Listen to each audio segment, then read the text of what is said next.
Hey, what's up everyone, and welcome to the School of Personal Finance. In today's video, I'm going to talk about what I think are the 5 best ways to save for your kids' future. Over the last few weeks, I had a bunch of questions. People asked me how I personally save for my kids' education, for their future in general. So I thought today would be a good day to tackle that topic. And this could be for grandparents out there also who want to help their grandkids either go to college or just get them off on the right foot when they get old enough to get out on their own. All right, let's get to it.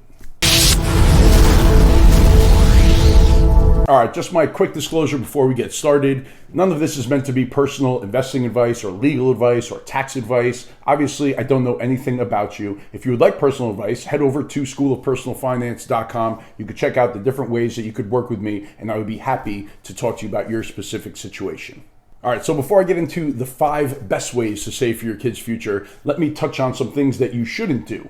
And the first one is put your kids before yourself. So you always need to worry about your retirement first. Once you take care of all of that and you know that you are saving enough for retirement, you're maxing out Roth IRAs or traditional IRAs or 401ks, you have an emergency fund, then you start worrying about putting money aside for your children. We all want to help our children as much as we can, but we need to help ourselves first before we could go ahead and help our children. The last thing we want to do is be dependent on our children when we get older because we didn't do a good enough job saving for our own retirement. The second thing is you don't want to save for your children using life insurance policies. There are a lot of insurance salespeople that push buying whole life policies or universal life policies for your infant children or your young children. In my opinion, it is not a good savings vehicle. It is not a good idea. There are better ways to save for your kids. And now another topic that there's a lot of confusion around that I'll try to simplify for you is gift tax. So you are able to gift up to $15,000 per individual per year. So say, for example, you're a grandparent and you have 4 grandchildren. You could give each of them $15,000 per year, and it has no impact on anything. You don't have to let the IRS know. You don't have to pay taxes on that. They don't have to pay taxes on it. You could just stroke them a check and be done with it, and that's it. And you could do that to as many people in the world as you want to.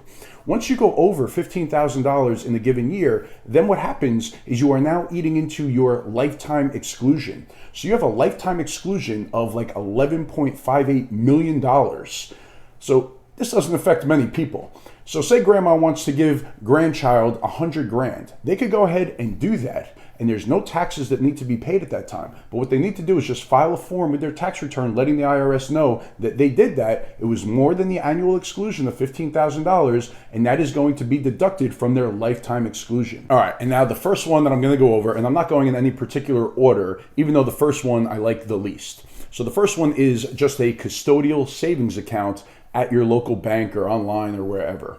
So the reasons why I don't like this, number one, are if you're saving money for your kid, odds are it's long-term savings. And if you're doing it in a savings account that's earning next to nothing, it's not a great way to save for them. That money is not going to be compounding and growing as much as it could be. So I don't love it for that reason. The second reason that I don't love these custodial savings accounts, so you hear these terms UGMA or UTMA accounts. So UGMA stands for Uniform Gift to Minors Act, and UTMA stands for Uniform Transfer to Minors Act. So these are custodial accounts where the kid owns the account and the parent or the grandparent or whoever is the custodian. So they control what it's invested in, what it's saved in, but the kid owns the money. It is their money. So when they turn the age of majority, which is either the age of 18 or 21, depending on the state you live in, that money becomes theirs. So if I have an account for my son, when he turns 21, he has complete control over that account. I have no say in that anymore. So he could take it, he could throw a party, he could buy a car, he could do whatever he wants, and there's nothing that I could do to stop him from doing it. And then the third reason I don't like these is because of financial aid when applying for college. So these accounts, they're owned by the child. When they go to apply for financial aid and fill out the FAFSA form, these accounts have a much heavier weighting when it comes to determine how much financial aid they're going to be eligible for. So assets that are in the kid's name, they have a 20% weighting towards your effective family contribution. So the more money in the kid's name, the less odds, the less chances, the less money that they're going to get financial aid. So best practice, if your kid's going to be going to college and looking to get financial aid, is to have $0 in their name that's going to count against them in that calculation. You don't want them to have any money that's theirs. All right, and now number 2 is a custodial brokerage account. So this is very similar to number 1. It's a custodian account, either an UGMA or an UTMA account. The child owns it, you're the custodian of it. The big difference is you can now invest in anything. So you could have a brokerage account at Fidelity or Schwab or Vanguard or wherever and invest in stocks and mutual funds and ETFs, and at least you could get some growth out of it. So if you have a newborn or if you have a young child and you know they're not going to be touching this money for 15 years, 16 years, 17 years, who knows when, you want to invest it for growth. But it has the same downsides as the savings account, meaning that it's going to be counted against you on the FAFSA form, that when the kid becomes the age of majority, they own it. So if the stocks do really well and they have an account that's worth, 150 grand when they turn 21 years old, they could sell those stocks, they could do whatever they want. You no longer have control.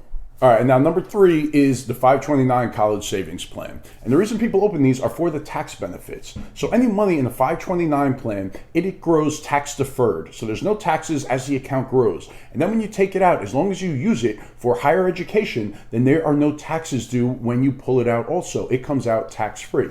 Now they brought in the definition of what you could use these 529 plans for. Now you could use them for private K through 12 schools. You could use it for trade schools. You could use it for school supplies, for computers. And they're issued by the individual states. So each state has its own 529 plan. And depending on the state that you live in, you might get a tax deduction for contributions up to a certain limit. Like in New York State, if you are married filing jointly, you could deduct up to $10,000 worth of contributions in a year. If you're single, it's up to $5,000 of contributions that you would get a state tax deduction on.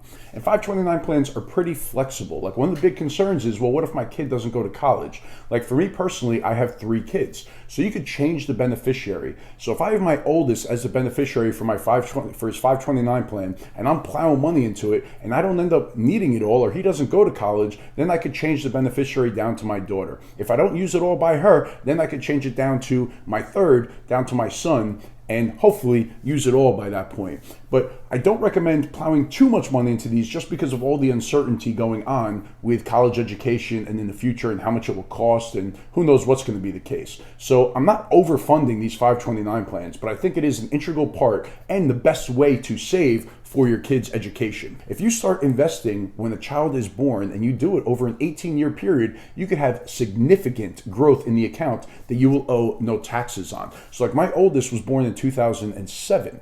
The market was crappy the first couple years, and then it's been great ever since. So there's a lot of growth in this 529 plan that I will never have to pay taxes on. So that's a big difference compared to a taxable brokerage account where I would have to pay taxes on capital gains and dividends each and every year. And then I would have a big tax hit if I pulled a chunk out for him to go to college and I had all these capital gains. So 529 plan, the tax benefits are pretty significant. So now the downside of the 529 is if there's nobody to use it for and you end up just pulling the money out, not for qualified expenses, then you will owe a 10% penalty plus taxes on any of the growth. So that is the downside. All right, now number 4 are Roth IRA accounts. Now this could be your own Roth IRA account, or once your kids start earning some money, you could have a custodial Roth IRA account, but they have to have earned income in order to open that. Now, I'm a big believer that your retirement money should be for retirement. You should not use your retirement money for your kids' college education. But if you've been maxing out all your retirement accounts, if you're in a very good situation,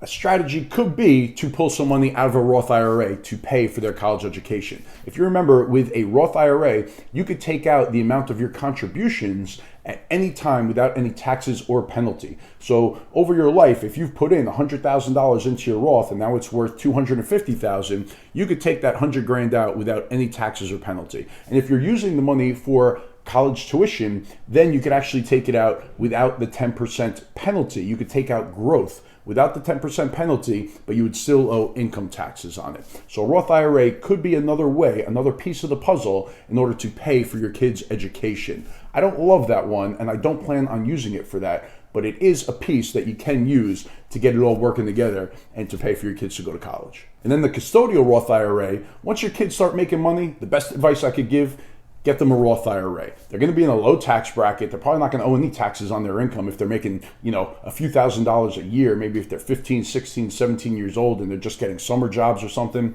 Take that money, fund a Roth IRA, get them going in the right direction. That has a very long time to grow. It'll be a great way for them to save for their future retirement. And then number 5, which is a little bit off the beaten path, and it might not fit for most people out there, but that's buying investment real estate for my kids' college education or for their financial future. So for my youngest guy, he was born in 2017, and at that time I was investing in real estate, trying to find single family houses to purchase. So I decided that for one of them I was going to get a 15-year mortgage so that it would be paid off by the time he went to college. So this will give me options when that time comes. I'll be able to either sell the house and use the proceeds to pay for his college if I choose to do that. I could do a cash out refinance because there won't be any mortgage on it at that point. So I could pull money out, use that to pay, and then I'll have the tenants in the house that'll just pay down the mortgage again. So in a way, I could kind of kill 2 birds with 1 stone with that one. Hopefully it'll fund his college and I keep the house forever, and then it'll help fund my retirement in the future. But obviously there's a lot of headaches that could go on. There's a lot of things that could go wrong with that one. So there's more risk,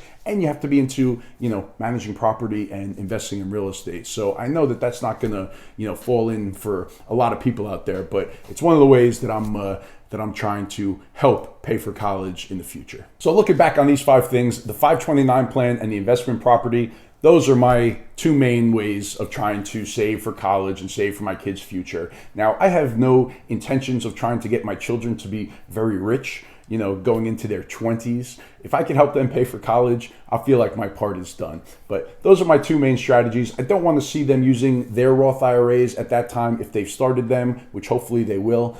I don't plan on using my Roth IRA to help them go to college. I'd rather save for my own retirement, and maybe I'll be able to help them later on in life. So we'll see where all the cards fall. But remember, take care of yourself first. And then when you have money left over, start funding these different accounts in the way that you see best. For me, I want to keep control. I want flexibility. I want the final say as to what's going on with all this money. All right, that is it for this one. I hope that you found this helpful. Please make sure to hit that subscribe button. Give this one a like if you enjoyed this video. Go check out schoolofpersonalfinance.com. Free content all over that website. I'm trying to add as much value as possible to your lives, so go take advantage of the free resources over there. If you'd like to work one-on-one with me, go check out the different ways you can work with me. I appreciate you being here. I will see you again next week. Thanks.